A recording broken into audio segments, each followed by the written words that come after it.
Out of vast space out there, I'm deeply honored and grateful for us sharing time and space together with Mr. Robert Edward Grant from California. Space is the epitome of where science and entrepreneurship are taking humanity as we create more prosperous futures. Curious minds and visionary pioneers are captivated by space because we believe it's the intersection of evolution, technology, and spirituality. And perhaps it enables us to reflect back in on ourselves as we are inspired by questioning our own purpose. In today's conversation with Robert, we explore the unification of space, spirituality, and entrepreneurship in three ways: through science, art, and numbers. If you like this LinkedIn Live, please subscribe to my YouTube channel at @Nguyen or follow me here on LinkedIn. So without further ado, let me introduce you to our guest. Mr. Robert Grant holds a bachelor from the Brigham Young University and an MBA from the American Graduate School of International Management. Robert is a serial entrepreneur.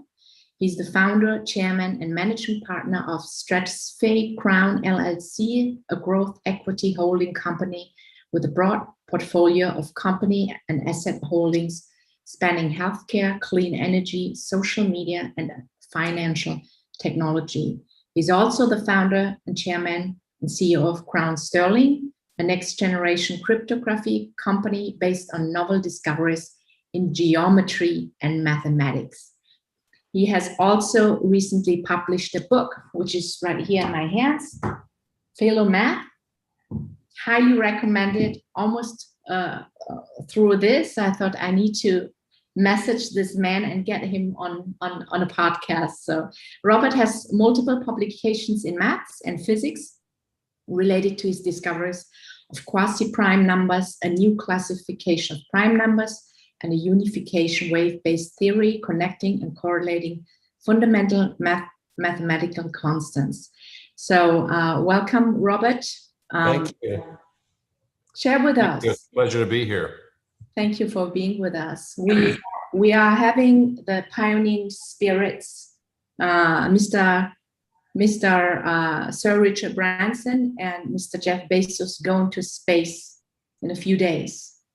So do you believe this is a human push into space or a cosmic pull from space? What is this whole notion about entrepreneurship without any, space background, even going crazy and pushing themselves out there?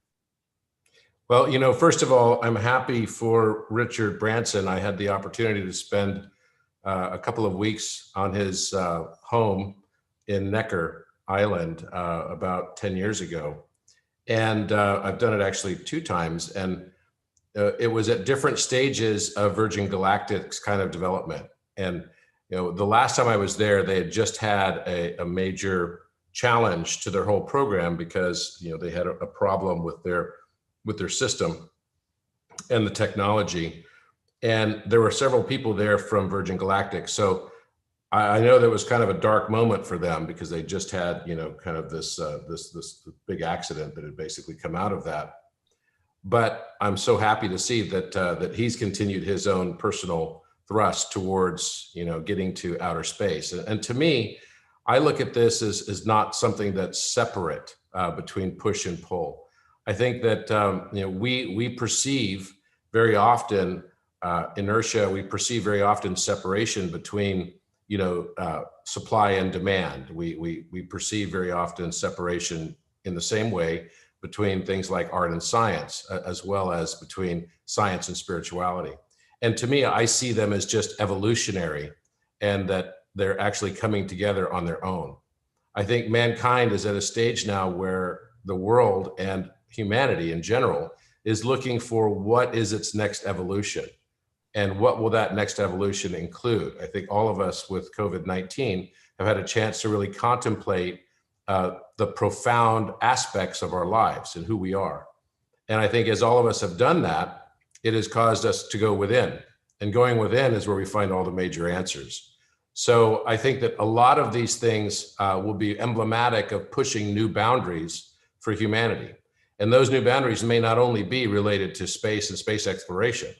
I think that those new boundaries will be in terms of new technologies, things like AI, new sources of energy here on this planet, and being more consciously minded on conservationism.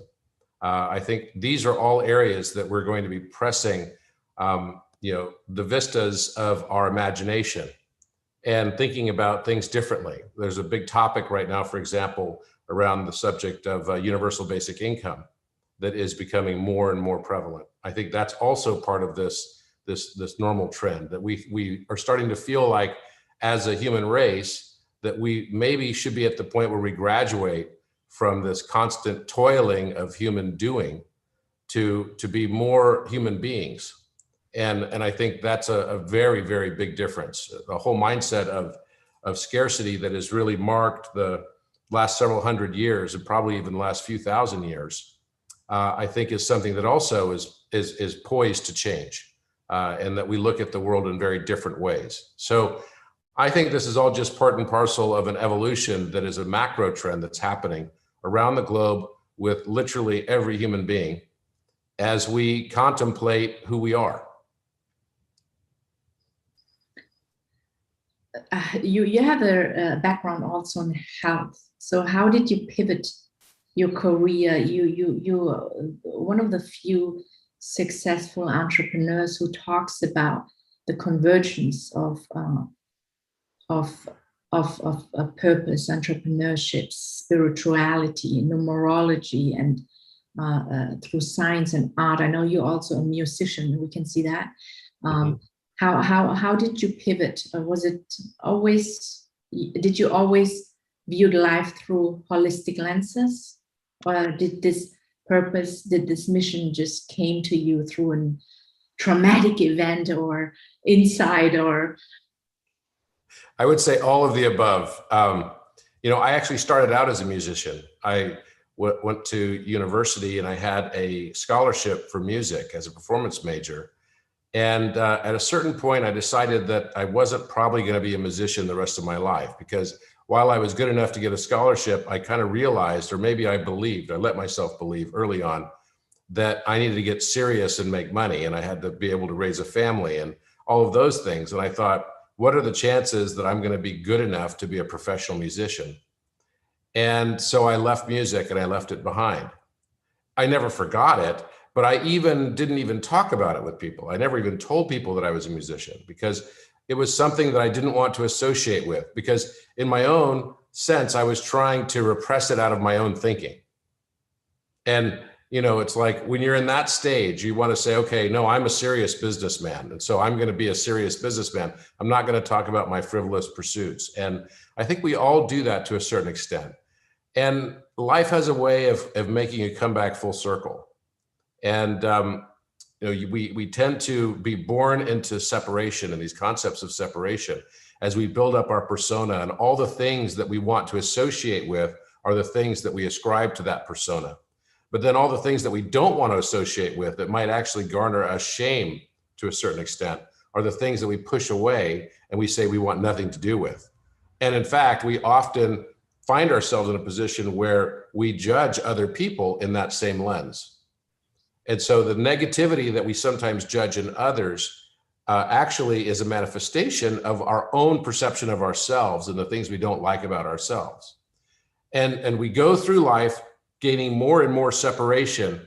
And the more and more we try to make that separation of our persona away from, the aspects of ourselves that we don't want to share with the world, that we don't want to be proud of necessarily, what happens is we create kind of a shadow personality. And very often when we get to about in our mid 40s, we have something that some people refer to as the midlife crisis, right? Where you have a major separation between your expectation and what happens. And that major separation can cause us to kind of recalculate and re-look at all things in your life. And often it ends in, changes in relationships and careers. It can change, and sometimes it's as simple as buying a Porsche, but very often It's not exactly that. And for me, it was not that. And I certainly experienced that. And at that point, I decided to question all of my own objective reality in a different way. And I'd always been interested in mathematics and physics, but I think at that time, things got really, really introverted for me. And I started asking questions to really challenge every notion that I'd already accepted in that outward mind, right? The persona. So I started questioning everything, and I started reconstructing my objective reality. And as I reconstructed my objective reality, the first place to start is at the mother, of the queen of all the sciences, really, which is mathematics. And the queen of sciences with mathematics is supposed to be the most objective of our things in science, right? Because numbers don't lie, and numbers are what they are. But yet, when you look at the esoteric side of things and mysticism, actually numbers become the most esoteric of things. So on the one hand, they're the most objective, but then on the other, they're entirely the most subjective. And I noticed that everything was kind of falling on that path. I remember going to Hong Kong in 2010, and I met with, it's when I was CEO of Bausch & Lomb Surgical, the healthcare company, the eye care company. And we had a new person who was going to be coming in that was going to be the country manager for Thailand. And I had heard about him because he had been at the company before, but he left on a 5-year sabbatical to go live as a Buddhist monk. And so I was excited to meet him and be one of the first people to speak with him, because apparently during his time, he had taken a 5-year vow of silence. The other thing that was bizarre about this was that the management team was super excited to embrace him and bring him back to the company. He'd been gone for 5 years on sabbatical, and that's often rare because, they were going to put him in the top job in Thailand. And so I was trying to figure out why this team of people, and clearly there was a successor that he'd had named, who was going to have to step back into a lesser position when his mentor returned. And I'd never seen something like that in my entire career. So I was fascinated to meet this person, and I asked him over a salad bar, which I don't think we'll be having salad bars much anymore, but I asked him over a salad bar, what was it like to be, in a vow of silence for 5 years, and what did he learn? And, why did he want to come back? And he said to me something that was very interesting, I'll never forget. He said, the thing I learned was there is only one. There is no duality. And I kind of went away from that. It was kind of like a Neo in the Matrix moment, I think, for myself, because I got on the airplane to fly home back to California, and I could not shake those words from my mind. So I really wanted to test. This was before I had my moment in time where, I had my crisis and challenge situation in 2016. But as I got on the airplane, this is back in 2010, I started writing down all the things that I used in my mind as words to describe antonym relationships. So words that are opposite of each other. So you could take a word like good, and then you'd have another word like evil, right? Or you could have a word like love, and it could be the other word being hate, the opposite, or maybe even fear. So I started looking at all of these words, and I noticed something very interesting. I even noticed and started putting political words down like Democrat and Republican. And I took everything that was, from a perception perspective, I had seen as polarized, wrote them on a piece of paper, and I noticed something very unique about them. I noticed that I took a word like arrogant and humble, and I realized that, geez, the people that usually call out arrogance in other people are kind of the more arrogant people. And the people that are humble almost never perceive arrogance in another person. It's kind of bizarre. So I started testing that thesis on my own. And I started noticing as well that actually I've known people that have been claimed to be so humble that they become arrogant in their humility. And I also noticed that, things like I thought, would be a left wing in politics, like communism, and it should have been juxtaposed by fascism. I noticed that actually, if I look at communist kind of historical references, they all end up feeling and looking a lot like fascism. So fascism is supposed to be the far right, but you have people like Hitler who ran on social democratic policies and socialism. So when I started looking at it, I started thinking, geez, all the examples we have of communism really were fascist regimes or oligarchical regimes or dictatorships. So when you start thinking in those terms, you start realizing that is it really this polarity is existing, or is it just our perception of polarity that's creating it? Is it really that the things that we say are good and bad aren't really necessarily good and bad, but it's our own perspective and reference point that causes us to see it that way, our own bias and conditioning biases? And as I looked in that sense, I started asking myself some deep questions about myself. And as I was at the same time reconstructing mathematics, starting with things like, does 1 + 1 really equal 2?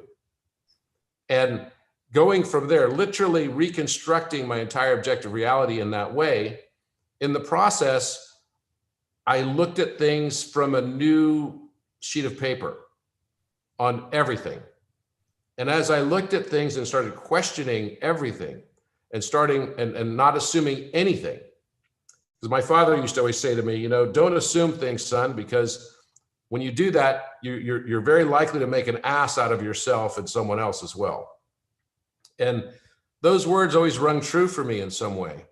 So the biases that I was carrying into my world was impacting my world. And then we start to believe that everything we're doing is good, and everything that is going to be deleterious or negative to us would be bad. And that is the lens with which we call ethics. So I started noticing that what this seed, this Buddhist monk had planted into my mind started to really grow into something very significant. And it was leading to a new way of perceiving my reality around me. So in that context, I discovered a prime number pattern.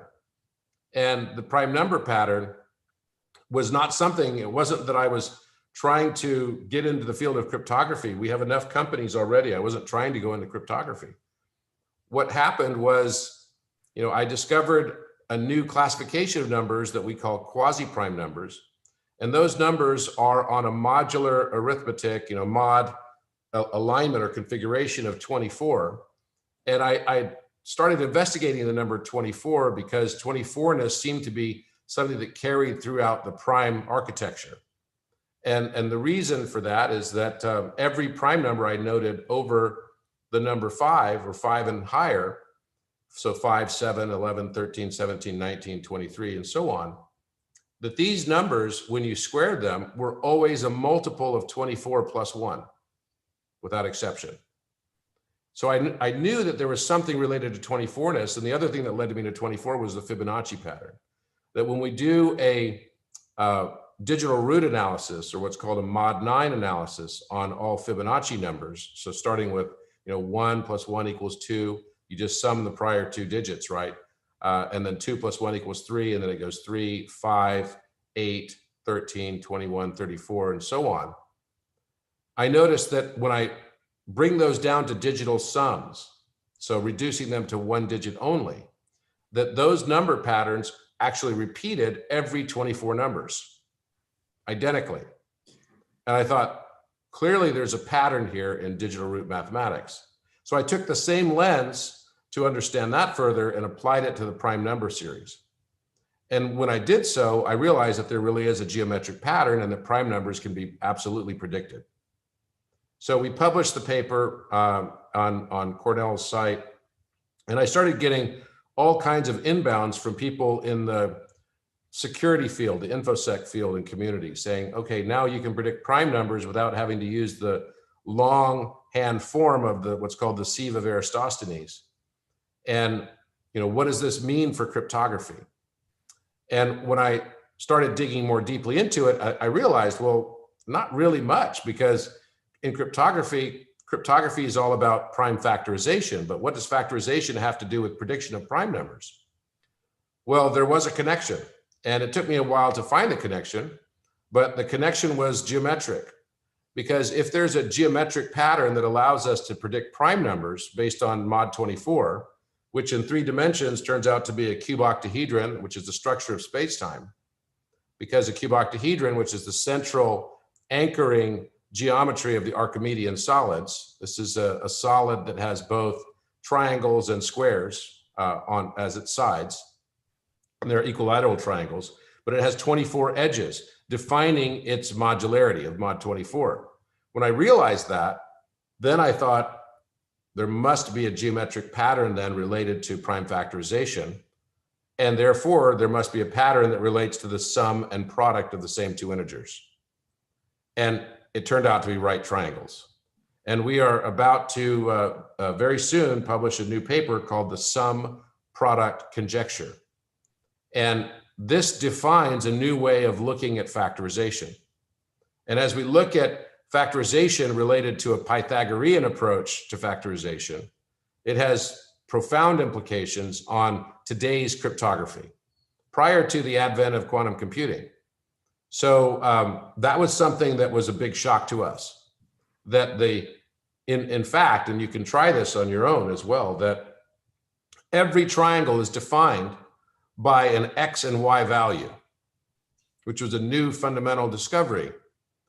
And the way that it is oriented is that X plus Y is forming the value of the two slopes, right, of the triangle, and Y minus X is the base of that triangle.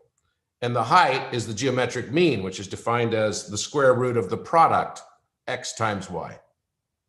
And then simply, it's a very simple function from that point to find what the two factors are, right? And that is something that is very, very unique and different. And it caused me to realize that I had to do something in cryptography if this was going to be something that was going to go out to the world, that we had to have a mechanism to replace it. Now, it just so turns out that this type of factor-based encryption, which includes two categories of cryptographies, one of them is known as RSA encryption.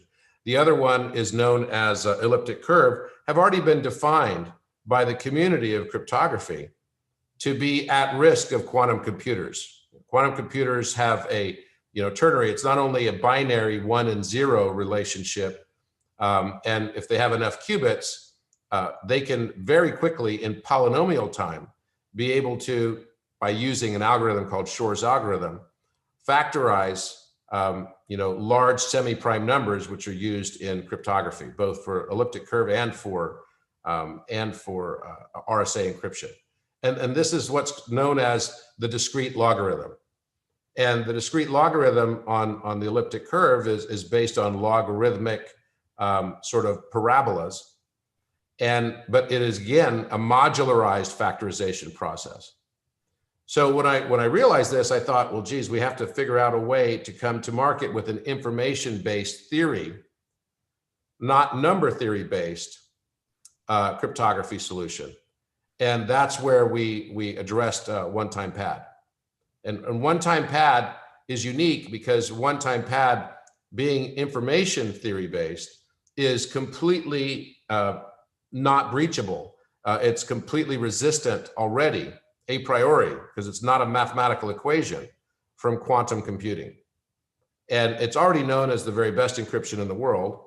It's just it hasn't been very practical because the keys have to be very long. So a key of, let's say we have a elliptic curve encryption, which might have a 256-bit public key value or 512-bit public key value, or if it's RSA, they're much larger values, more like 2048 bit. These are very large numbers. But when you look at use of a one-time pad, the challenge is how do you utilize successfully a one-time pad without having to have a huge key if I want to send a gigabyte file, for example, because the one-time pad requires that the key has to be at least as long as the text that you're sending to be encrypted. So if you have a gigabyte file, you have a gigabyte long key, at least. And that's a lot. It's very inefficient, even though it's recognized as the best encryption. So what we did is we figured out a way using nature's compression through square root values and absolute randomization, and also through something we call gradient descent and and a non-repetitive or non-sequential randomizer, we were able to solve this problem of efficiency and have very, very short keys that are actually compressed values of an infinite key material that is within the square root of any given number. And our system never reuses the same number series twice. So we made this approach to one-time pad something that is absolutely practical to be used in a digital sense. And we decided to put it in a blockchain. And I'm very happy to announce that here we are now on a mainnet environment for our blockchain, and we have the first one-time pad backed blockchain, which is very, very exciting for us because this means that it already has inherent quantum resistance embedded within it. And this is a new innovation that's taking a very proven theme of cryptographers in one-time pad, replacing number theory based at-risk encryptions that include RSA and elliptic curve methodologies, which elliptic curve we have also improved upon, by the way, because we shifted and moved away entirely from prime numbers and what we call period-based numbers that have reciprocal values that are repetitive integers. So for example, 1 over 7 is 0.14285714, and that number series repeats over and over again. One of the things that's characteristic about prime numbers is that every prime number higher than 5 will have a period that will repeat over and over and over again. The larger the number, the larger the period, but the sum of the period will, without exception, always come to the number 9, which is marrying up with geometry as well, because the sum of angles of all geometry will always sum to the number 9 in a digital root mod 9 analysis. Quasi-primes have the same characteristic, and that's what makes them unique from semi-prime numbers also. They are very different. There are a lot less quasi-prime numbers than there are semi-prime numbers because the numbers 2 and 3 are entirely excluded from the entire quasi-prime population as divisors or factors. So when we looked at all of this, we thought this is all converging at a time when the world really needs security, probably more than ever before. We have ransomware happening all over the world, in particular here in the United States, with another high-profile attack just happening yesterday. And when you start thinking about the rapid advance of technologies as well, the individual needs to find some solace and protection in having access to his or her own encryption methodology, or potentially even to the stage where they will blockchain their own data, and in a way that no one else would be able to access. I see a day, in fact, where our own blockchain of data will become no different than identification of our physical body using our DNA. It will be the identification of our memories, experiences, and who we say we are in the future. And I fundamentally believe that the memories, experiences, and all of this that we experience here will end up getting recorded along with all of our digital footprint, our entire identity beyond just our physicality is going to eventually be embedded within our own blockchains that will have to be very, very well protected with very secure cryptography methodologies that will continue to advance. So that's why we decided to go ahead, after I realized that this discovery of quasi-prime numbers, though not directly associated with prime factorization, did lead directly to a geometric solution realization that there is a significant issue related to prime factorization that needs to be addressed. And not only, it's timely as well, because not only is it necessary for us now because of what we know with geometric factorization methods, and we discovered 27 methods of factorization that were novel. That's what happens when you find a geometric solution. You find many, many methods. One of the methods was through 1 over X reciprocal wave analysis. We found that the prime factors are always within any given semi-prime number are always found within their 1 over X reciprocal values. So, and we know where to find them. They sit in wave positions as nodal points that create that number. Think of that as the DNA of any given number, just flipping it upside down and taking its inverse value. So that's also in my book. But that's why we decided to go after this, and why I made a pivot. And it wasn't really a pivot as much as it was an expansion, because I'm still in healthcare. I still do healthcare things. It's just that I took a detour and an expansion to address something that I had kind of come across and I guess discovered, so that it could be addressed in a way that could be beneficial to the world. You embodied all of your gifts and talents and your purpose and innovated new companies, and you continue to do so. If there was an advice you could give to perhaps our future generation, is there a swipe file where you can recommend? What is the fast way, and how do I find out about my purpose? What is my path? I just learned that you are also a life path 1. That's the same life path number as Mr. Nikola Tesla. I happen to be also the same life path number. And can you explain to our scientific community numerology? If I want to learn something, I want to collaborate with people in depth at soul level. I'm always interested to know how they tick, how they communicate, what are their shadow sides, what is your life path number, even if you wanted to date them. The most important number is the birth of date, right? So can you explain it to this in scientific terms? Sure. So, the way I look at it is that, again, we tend to separate everything and say, okay, numbers are entirely objective, and they are. But just as I gave the analogy of everything being more like a circle, right? So it's not on a linear line. You could say, that esotericism is on one end of the spectrum, and then total scientific objectivity is on the other. But somehow they meet in a circle on the other side.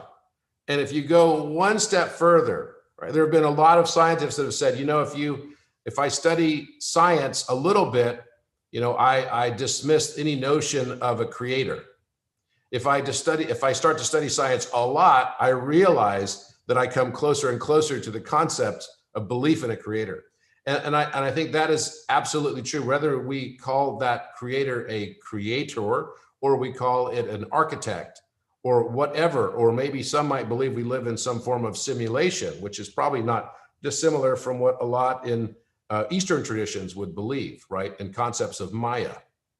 But when we take a step back and we realize that, just like being arrogant in our own humility is just simply going a step too far to the other side, and then what you come to the other end, because these are not linear lines of separation, they're spheres or circles. And that's how I started to perceive it. I started looking also in the same way at mathematics, that I tend to believe that geometry is in a sense, it is the coherence of consciousness. I believe that in mathematics, math is the language of the universe, and that language, just as our own English language that we're speaking now, or Chinese, Mandarin, or Japanese or Korean, and I've been lucky enough to learn 8 languages in my life. And I looked at mathematics similarly as a language, and it's a musical language. And it mirrors up with geometry as well. So when I started thinking in those terms, I thought, well, what would be the verb, for example, right? What's a noun and what's a verb and what's a sentence inside of this mathematical language? Well, the noun are numbers. The words of action, which we call verbs, are mathematical constants. These are verbs of action. We circle a diameter. So we're circling the diameter. We add an ing to turn it into a verb or create a gerund. And that ing is an unfinished action, not dissimilar to adding an irrational mantissa or decimal extension on the end of a number that's goes on forever and ever, like pi. It's an incomplete action. It never finishes. That makes it infinite. And by the same token, we then can find that we use all of these mathematical constants as verbs in our daily lives. And we recognize this is like the pinnacle of scientific theory, right? You can almost look at the consciousness or intelligence of humanity based on the number of mathematical constants we have discovered. It's just a different way of looking at our own intelligence in a way. So when I looked at it in that sense, I started also noticing that seemingly there's a lot of esotericism that goes inside of number. And numerology is something that is, sort of often laughed at and scoffed at by the scientific community. But I fundamentally believe, and I've just given you one example of how numerology, which is really reducing down in digital root analysis down to a modular 9 arithmetic basis, all numbers. And I just told you that one of the defining factors that had not been heretofore known between primes and quasi-prime numbers, differentiating them from semi-prime numbers, is the fact that they have periods that sum to the number 9. 9 meaning completion. And this is true also in numerology. And when you look at all of the different life path numbers in numerology, and for those of you that have never done it, I highly recommend you give it a try. And I wouldn't say that I'm very deep into numerology. There are people that are deep into numerology. I'm not one of those, but I do respect, and I have an open mind to the way the system works, because I've seen in action how digital root analysis absolutely does show you pattern and number. Another example is the Fibonacci sequence. It repeats every 24 numbers, but you only see that pattern when you reduce it numerologically down to the single digit values. So 27 would be like 2 plus 7 equals 9, or 35 is 8, 3 plus 5 equals 8. We tend to think that everything we do is sort of very separate. Again, it all comes back to the same concept. But if I gave you a number and said, okay, what would be the relationship between the sum and the product of these two numbers, 5 and 9? Well, I can show you that it's absolutely a triangle. But in addition to that triangle, what if I said another way to look at it? 5 plus 9 equals 14. 5 times 9 equals 45, right?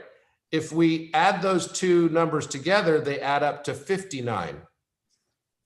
So now we've created full circle by summing the sum and the product of the same two numbers. We ended up with the same two numbers. And any number you do that with the number 9, you could do 1022 and 9, multiply it, 1022 plus 9, and then you add the sum and the product of those two separate numbers, and you will have a number that is 1000 or 10229. And this will be true on every number. The same is true on how we look at numbers like, 5 and 8. 5 times 8, it has different transforms for each of these numbers as well. So 5 times 8 equals 40. 5 plus 8 equals 13. We add the two together, we have 53. Well, we have 5, and 5 plus 3 equals 8. So these are patterns within numbers, and that the universe is not only doing, one equation at a time, it's doing multiple equations. When we do multiplication, it's simultaneously doing and taking those same numbers through consciousness and adding those numbers, and then summing the product and the sum of those numbers. So this happens over and over again. We wrote a full concatenation of how all numbers follow this same pattern with small transformations depending on the characteristics of each number. So if each number in the base 10 system has these types of characteristics within numbers, and they have certain operating values, and they act like Legos to add up together, right? And when we have irrational values, those irrational values do the same thing, because through the square roots of each of those numbers, we can learn a lot more information about them too. They have certain essence. You could say the square root of a number is the essence of a number. The square root of 2 is 1.4142, and it just goes on forever and ever. But the essence of 2 is that number series. And it's not only 1.4142, it's also 0.4142, just as pi has an essence of 0.1415926. And then you can take that and transform that against circles. Because if the language of mathematics includes A, nouns or numbers, B, the verbs are mathematical constants, And we are working with a limited number of mathematical constants because, even as Stephen Hawking said, we need to solve why the mathematical constants relate to each other. Well, they're all geometric. There is a relationship. You have an equilateral triangle with a side value of pi. It has a height that is very, very close to the Euler number. What it requires is a scalar conversion from a transverse wave. And you'll then be able to get exactly on the Euler number. So when we look at it in those terms and we start to understand that there are these basic relationships, we then note that the sentences of this mathematical language is geometry itself. The geometric forms inscribed within circles are the syntax of this language of communication.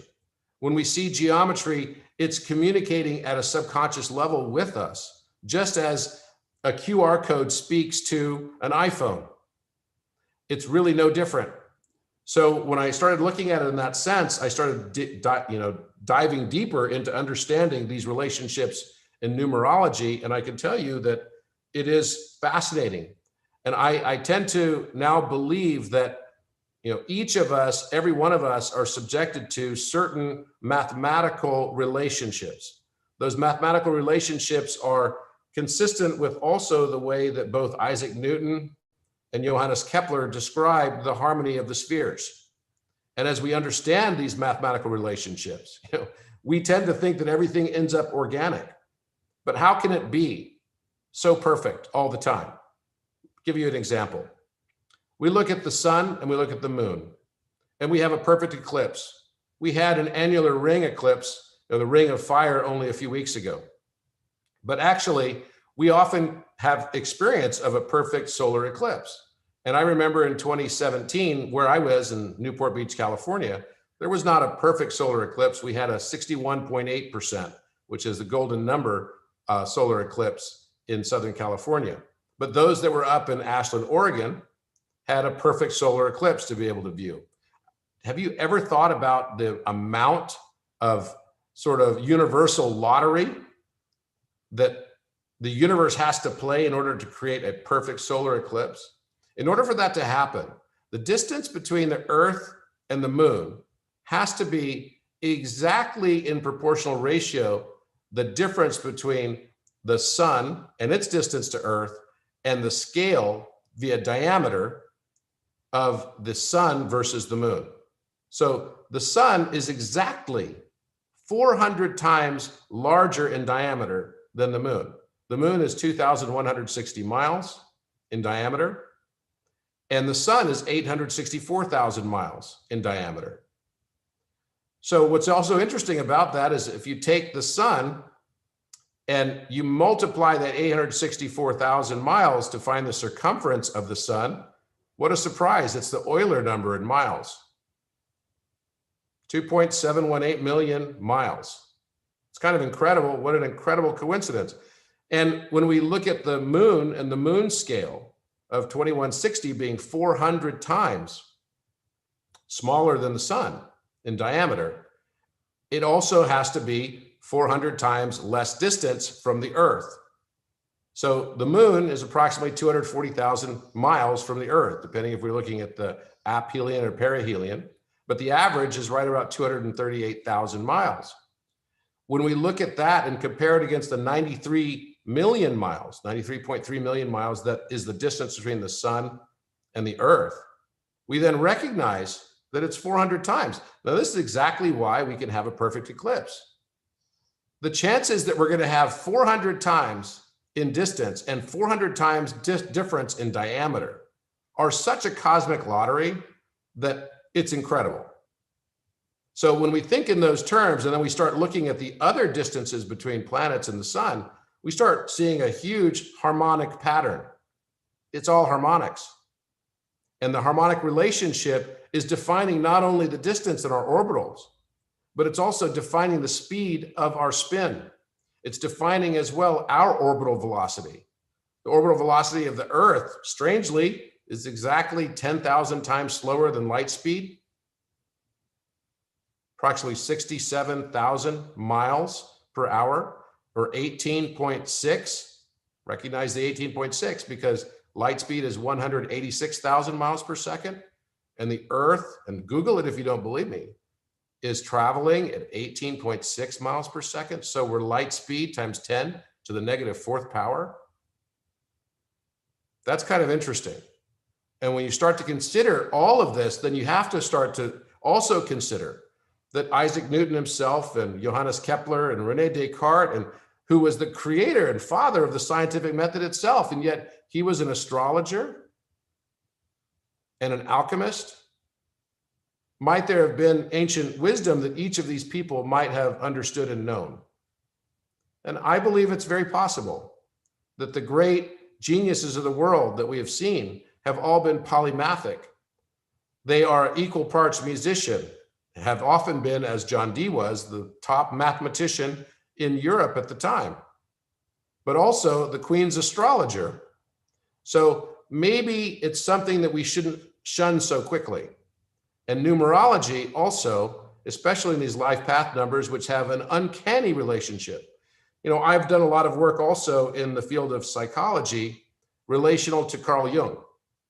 And Carl Jung was a prodigy of Sigmund Freud, and they had a bit of a falling out because Carl Jung didn't believe that man's ultimate life was going to hinge on, you know, sexual nature of our beings, the more carnal aspects of who we are.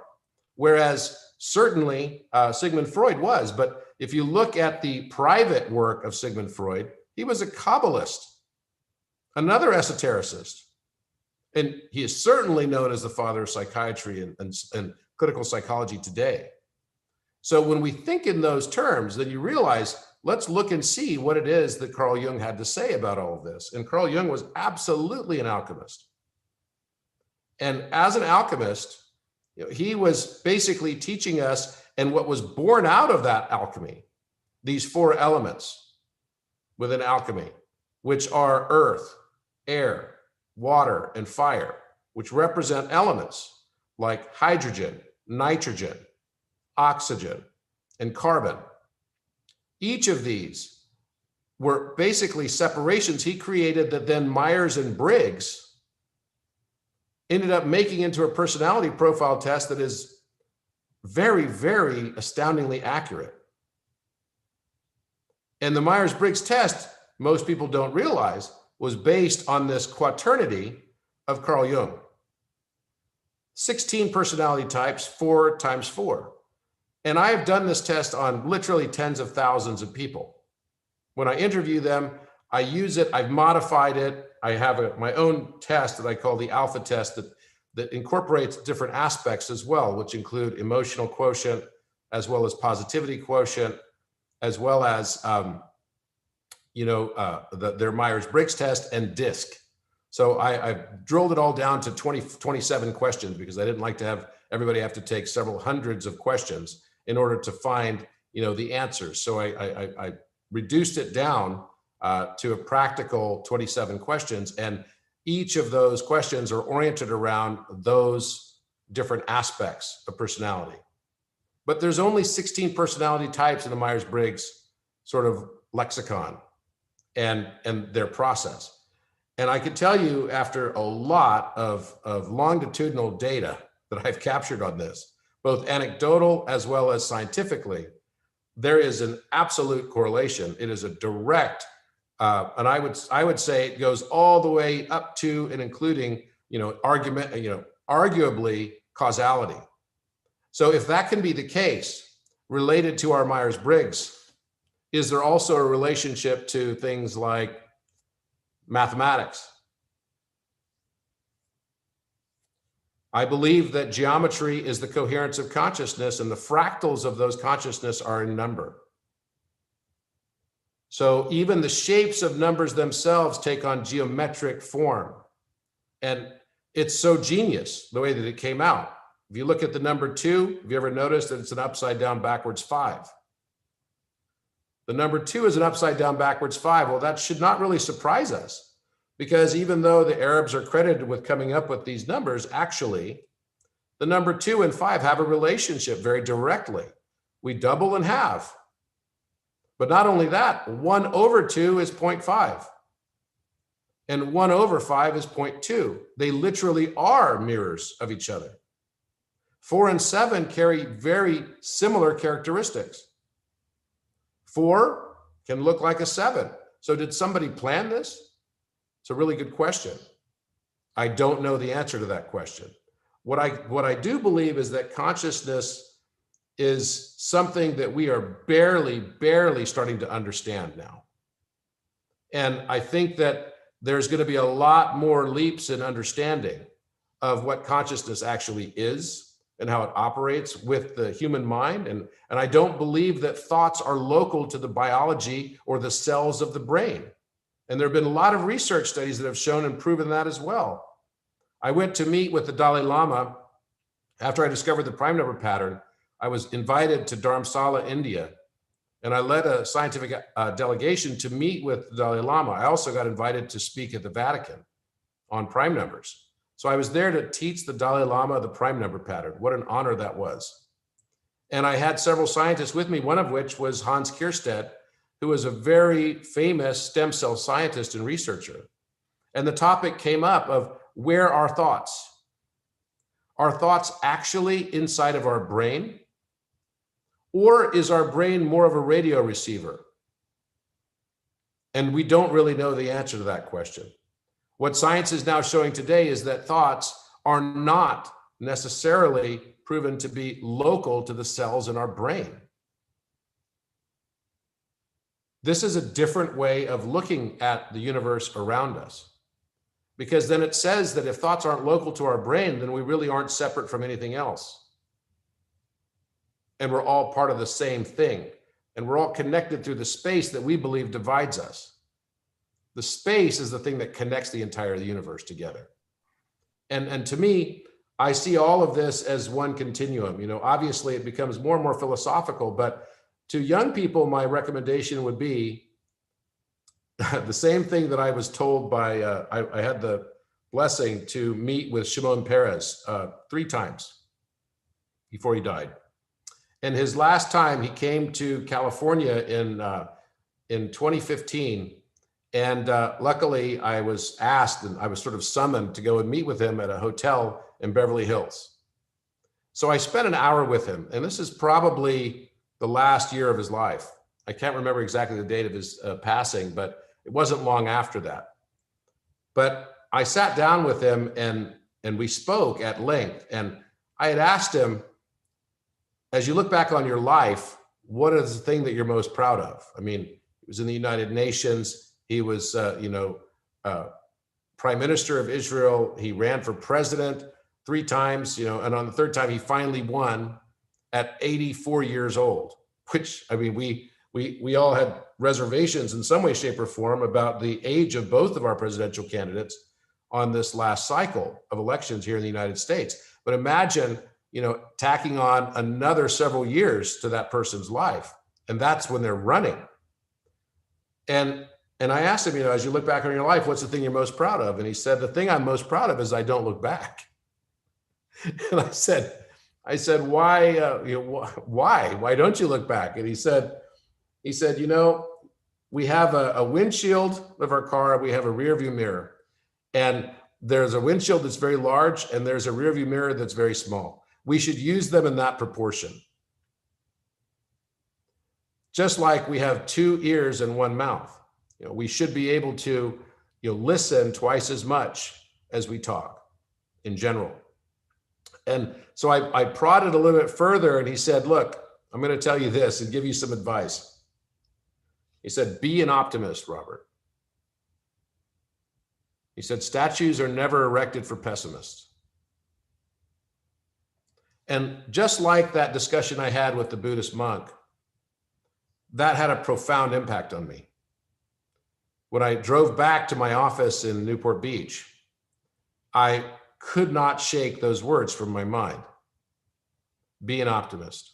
So my very strong recommendation to all of you is to, most importantly, not only be an optimist to the world around you and your perception of it, but don't allow yourself to be stuck in conditioning biases without even realizing that you're stuck in those conditioned biases.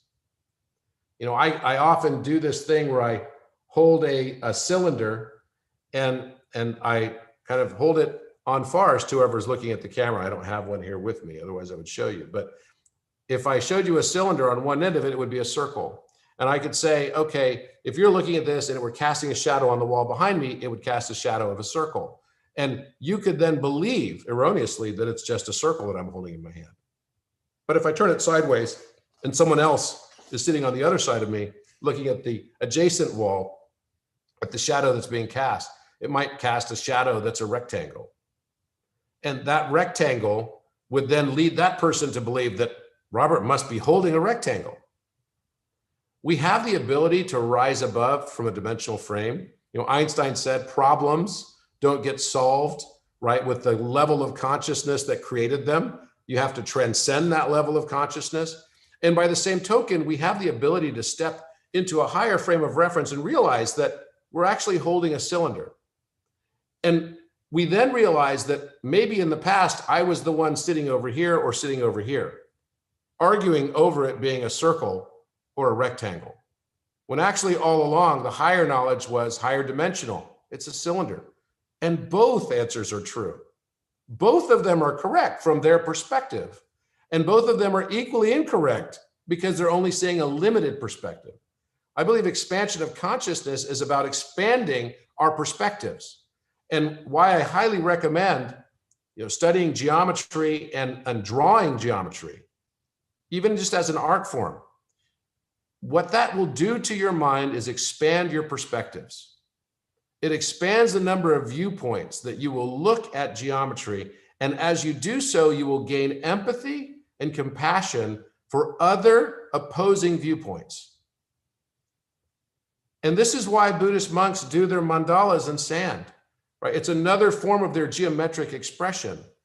Geometry, again, being this language of the universe that is beautifully expressed in art and mathematics and expressed in music. Music is simply the geometry that we experience through our ears. And geometry is likewise its opposite, the music that we experience through our vision and sight. So the recommendation I would have to all of you is to try to expand your perspectives. Don't be quick to judge or rush to judge others. Try to see things from another's perspective. When there's a crime that occurs, very often there might be 30 witnesses to a crime that happens out on the street. And yet, when we actually watch the case on C-SPAN, we're all stunned and cannot believe it when there's literally 30 different witnesses and 30 different testimonies of what happened. Different viewpoints and different perspectives. We all experience a limited viewpoint until we become conscious that our viewpoint is limited. And then we've now extended into outer space, which is where we started from in our discussion. We then expand that consciousness into another perspective. We're breaking down the encryption of entropy, which is really just the darkness we don't understand. We could say entropy is really just a boundary condition of ignorance. What space, and I believe the reason, to answer your question from the very beginning of our call, why these billionaires are going out into outer space is because inherent in each of us is a desire to expand consciousness, to dispel the darkness and bring light and understanding to what was formerly entropy that we then realized was really just an encryption on a pattern that was underlying that entropy. That was just too big for us to see. It was too large and too complex for us to actually even notice. And the greatest encryption of all is yourself.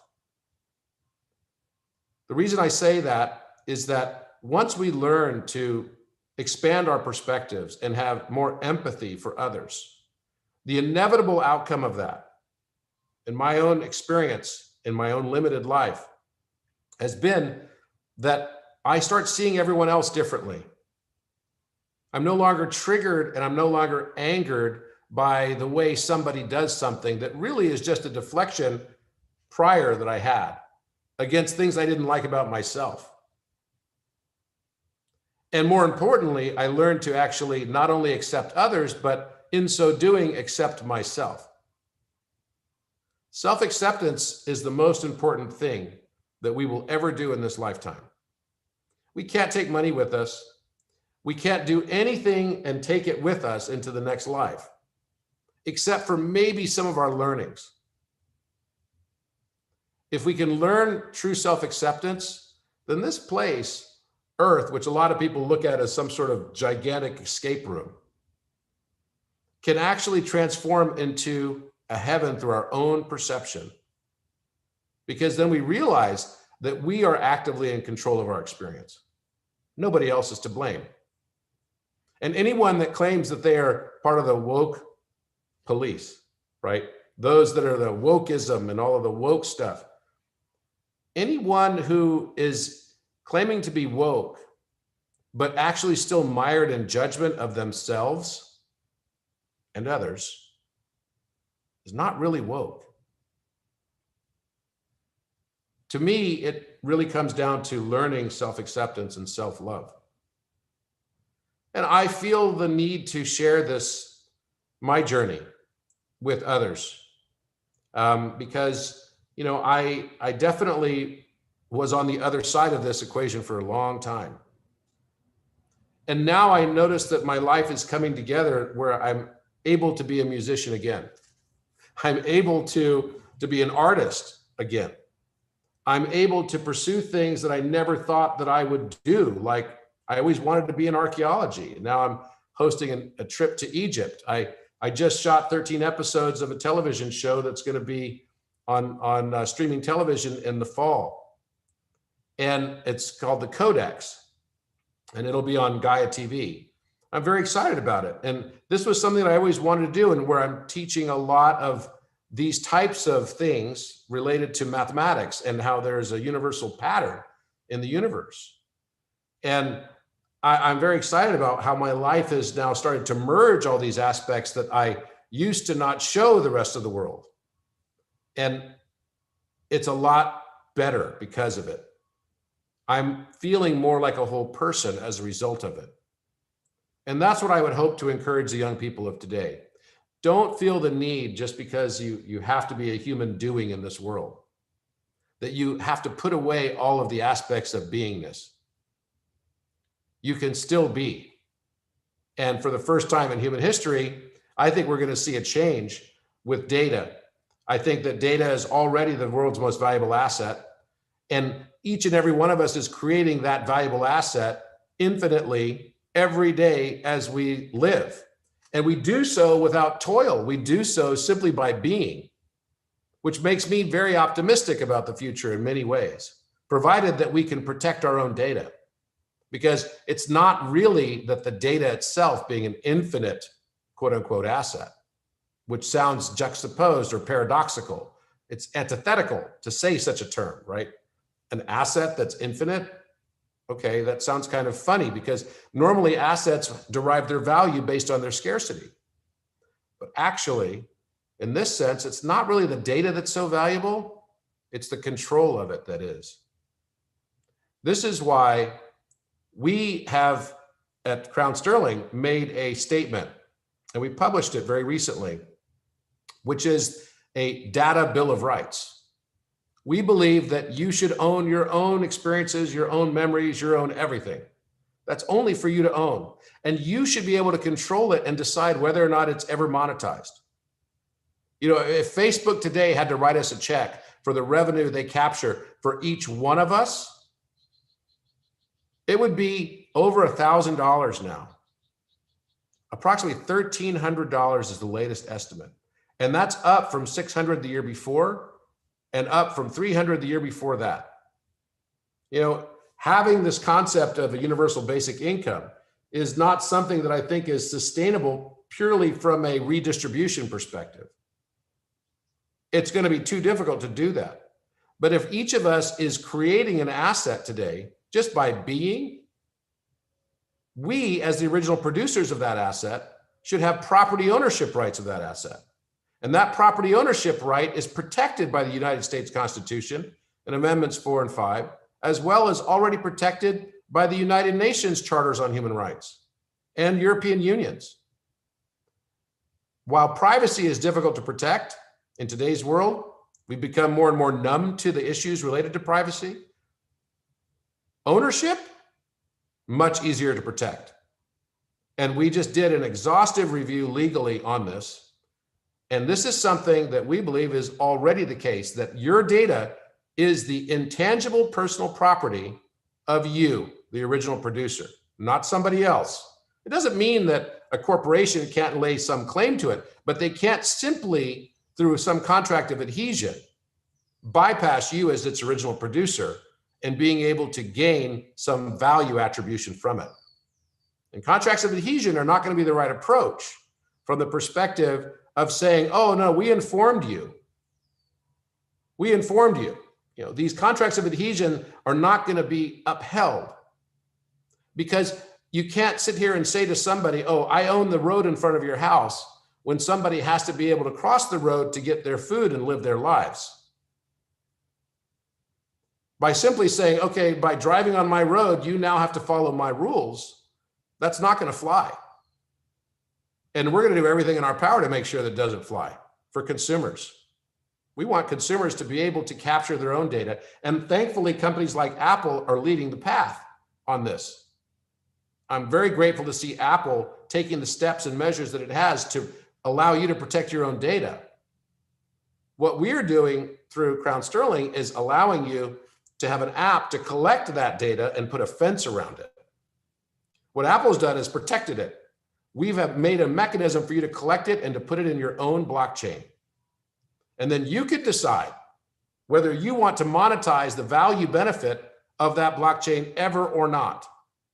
And we created a mechanism of uncrackable one-time pad encryption that is backing that blockchain and creating also a marketplace not dissimilar to Ethereum, where now individuals, particularly those individuals who might want to really hold on to their own data because they might be heavy influencers, would be able to take advantage and have their own blockchain and declare their own sovereignty.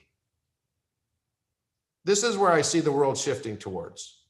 The sovereignty of the individual within a collective. And what the world doesn't understand about blockchain is kind of interesting because most people see it as a disruptor to the fintech world or a disruptor to the current monetary system and maybe even to monetary policy itself. Keynesian economics has been around since the post-World War II era and has been a major factor in sustaining hegemonic stability of the United States of America. This hegemony, or at least in a two superpower system that we had for so long until the end of the Cold War, has really sustained this system of democracy that we could say has been in place, this representative democracy that our founding fathers put in place, which I've been a very big advocate of and believer of. But I also see a lot of redundancy in our governmental systems and structures, creating strictures in society to actual democracy. Blockchain has a disruptive aspect of it that's not even financially related. It represents a new method of governance without increasing the scale and size and regulation of government. There's an embedded governance process already within blockchain as a concept. And to me, I'm very, very excited about that because I see that it is simply unsustainable that we have a power-based system that is all based on lobby strength.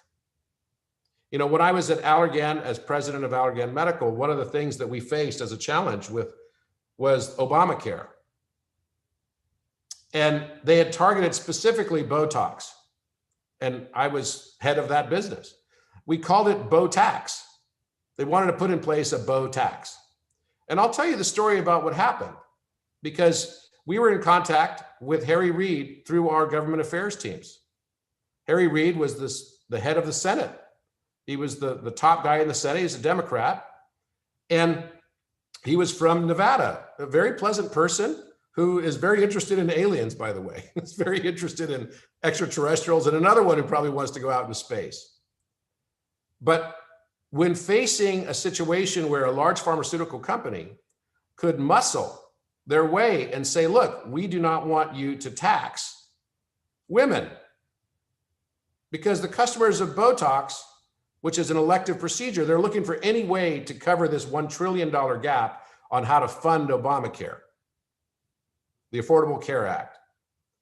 And we said to him, look, do you realize that by putting in place an elective surgery tax nationwide as a sales tax, which that would be the first nationwide sales tax, that effectively is an unfair tax against women? He said, what? I didn't realize that. That doesn't sound very politically good. I said, how many people do you think have breast implants in your state or have LASIK? And by the way, we have the statistics here that it's about 60% of elective surgeries in the cosmetic field are more than 60% are female. So you're going to be the guy that taxed women. And of course, he didn't want that. So he said, well, what else can I give? You have to give me something else. Surely you have a different idea. And we said, sure. Why don't we tax something that is really causing more dollars of spend to the healthcare insurance basis of expense spiraling costs? He said, what's that? We said, well, we did some research and here it is, tanning beds. Now, we targeted tanning beds as a replacement, as a swap out, like literally days before the Affordable Care Act was passed into law. And the way that happened was that tanning beds had no lobby. And in Washington, D.C., if you're not at the table, then you're on the menu. And that's the way our government works. Reality check, if we can say the term works. And I just don't think that system is right. I'm not a fan of tanning beds. So sure, I didn't feel bad when I noticed all the tanning bed companies like folding shop. Because I do believe that, these are like UV coffins, right, in a way. But that's not the way that government should run. I don't believe that's the way it should be.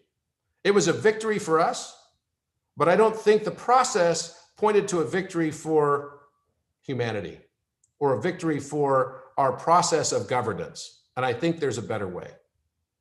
And I believe that blockchain has the seeds within it of being able to provide that kind of new future. You started with the question of why do people want to go into outer space? I think people want a new future. They want a new evolution. I think humanity feels the need for it. We want a world that's more connected. We want a world with less boundaries. We want a world that is more compassionate. We want a world that we care about our neighbors. We want a world that is not such a difficult place to live in. And I don't think it's difficult because people hate each other. I actually believe that the reason why it's difficult to live here on Earth sometimes is because people don't like themselves. Totally. So that's I guess my soapbox for the moment. But I definitely feel that we are at that precipice right now of dramatic change.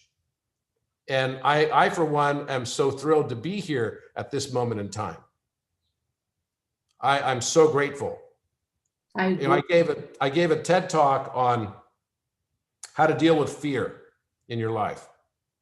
And in that TED talk, I prescribe a simple approach, and that is to replace every time I feel fear with gratitude. I'm very grateful to be here. And every time I feel gratitude, I'm incapable of feeling fear. And I hope that as young people that are watching this as well, that you take that on board. You can accomplish anything. You are our future. And I was so thrilled yesterday. I was down in my kitchen. I came downstairs about to leave to go to work. And my 4-year-old daughter was sitting in a lotus position on my kitchen floor, in the middle of the floor, meditating. And I was like stunned because we hadn't even taught her to meditate at all. Something is shifting in humanity, and something is shifting with these younger generations. And I'm so optimistic about our future as a result of them. Thank you, Robert. This was an amazing conversation, rich of wisdom, innovation, and we're very grateful for your all of the new companies that you're creating there. How do we learn more about, how do we get connected to you with your Egypt events and all of that? Well, actually, I'm glad you asked about that, because we're about to, the event is totally full. So we're not going to be having any more people joining us in person. I'm going to be bringing close to 100 people with me. And I had more than 4,000 some odd applicants, which was unbelievable. So it was a great response that I did not expect that much at all. But we are actually going to. What participants expect on this trip?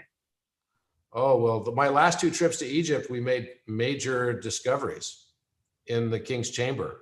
I discovered the only writing on the sarcophagus on the rim, which was an alpha and omega shape, which actually ties to the Hathor Apis bull. And the ancient name of the Great Pyramid is actually a bull next to 2 chevrons in hieroglyphics.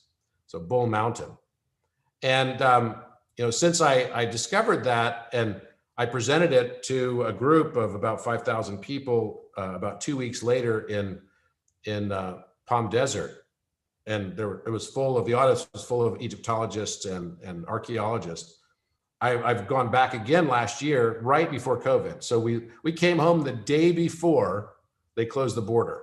That was really pretty scary. I had to feel a lot of gratitude in that moment, because my wife and I didn't have our kids with us, and we'd left them with our grandparents, and we would have been stuck there for like 7 months if we hadn't gotten back. I mean, that would have just been a nightmare. But this trip, and we did this last year as well, we will have a virtual pass. So if you'd like to get a virtual pass to attend all the didactic lessons, there are lessons every day. And then we have on-site live visits in each of the places that'll all be simulcast, broadcast through social media to private pages, et cetera. If you're interested in that, then you can learn about how to get to that on my website. It'll be on my website, robertedwardgrant.com.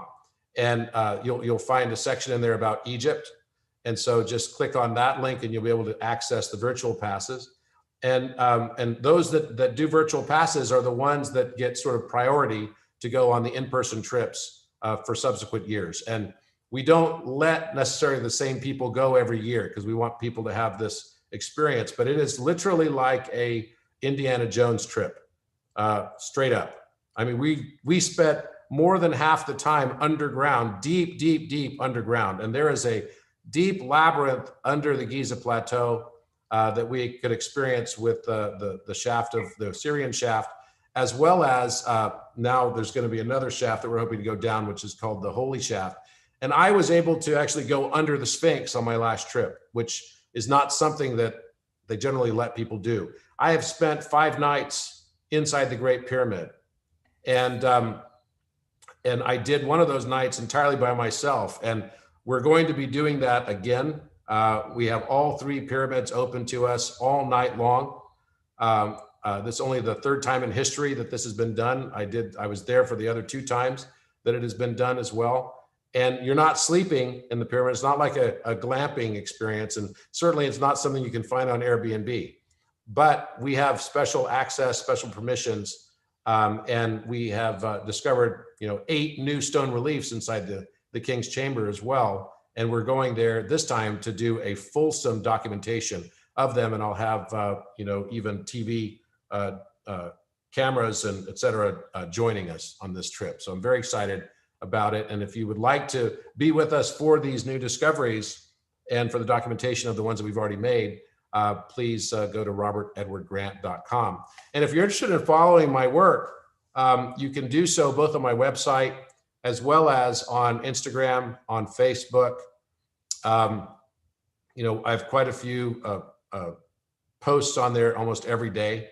And I kind of have the attitude, whenever I make a discovery, I literally post it right on Instagram as I get it. So it's kind of interesting, because you can kind of come along on this interesting journey that continues to unfold.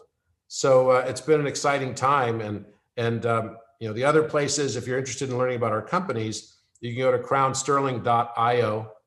There's a film there you can watch also on our crypto. And I'm very excited also to announce that we will be on exchanges very, very, very, very soon now. And so that's something that I'm thrilled about. And then you can see any one of our companies on strathspeacrown.com on the portfolio page. We have in total 16 companies. One of them most recently is also a very exciting company in the tech space. We have kind of all the intellectual property of intraocular lenses that allow you to do virtually everything your iPhone can do, or a Google Glass, or a contact lens that's coming from Mojo Vision or any one of these types of companies. We have a company called Cyber, which is CEYEBER.co. You can find that. I filed patents on an iPhone that goes inside the eye back in 2013. Those patents were issued. Apple, Samsung, Sony, all filed similar type patents on intraocular lens type technology, or attempted to, but did not get issued. We got issued first, and so we own the intellectual property in that space. And it's a very, very exciting time for that, because as you probably saw, there are leaks that came out of Apple that relate to the AR technology, augmented reality, and the eye. And there's a very strong thrust towards moving into the contact lens. And we know that not everyone's going to tolerate a contact lens. And I think contact lens technology is pretty cool and awesome, provided that we have fantastic cryptography so that we can't get hacked on what we're seeing. And I don't want to have a ransomware on what I saw. That would not be cool. So there needs to be really a good cryptography so that it's only data that's accessible by us. And when I say us as individuals, not us as a company, the interesting thing is, I just had a call with the people that own our tokens. I'm like, do not ever lose your key on your wallets, because if you do, you'll be like those guys, that are like lamenting the loss of their keys and trying to dig through landfills and everything, because unlike elliptic curve, which through brute force and through geometric decryption and quantum computing can be broken, and so can AES, which was proved recently by Quantum Terra AG out of Switzerland. AES encryption is the block cipher encryption that is for stored data, data that's not in transit per se.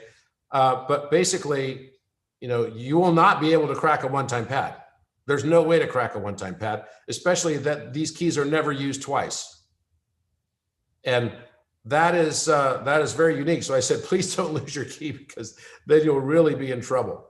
And we're very excited about where these technologies are going. And I do see a day where we will literally be able to pass down if we wanted to.